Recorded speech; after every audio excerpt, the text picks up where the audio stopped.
आज भाजपची उत्तर प्रदेश आणि महाराष्ट्रासंदर्भातली बैठक असेल तर तिकडे पंतप्रधान नरेंद्र मोदींनी एनडीएच्या बैठकीत राज्यातल्या पराभवाची कारणं जाणून घेतलेली आहेत। एनडीएच्या या बैठकीत शिवसेनेकडून मुख्यमंत्री एकनाथ शिंदे, राष्ट्रवादी काँग्रेसकडून प्रफुल्ल पटेल आणि खासदार सुनील तटकरे उपस्थित होते।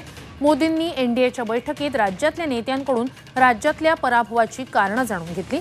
एकनाथ शिंदे, प्रफुल्ल पटेल आणि सुनील तटकरे यांनी राज्यात महायुतीला कुठे फटका बसलाय या संदर्भात मोदींशी चर्चा केली।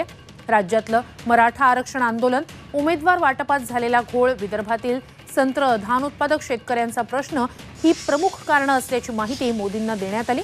राज्यातील अल्पसंख्याक, दलित, धनगर, मराठा समाजाचा महाविकास आघाडीकडे वाढलेला ओढा ही अडचण ठरत असल्याचं देखील यावेळी सांगण्यात आलं। विधानसभेला चुका सुधारून एकत्रित काम करण्याचे निर्देश यावेळी पंतप्रधान नरेंद्र मोदी यांनी दिलेत।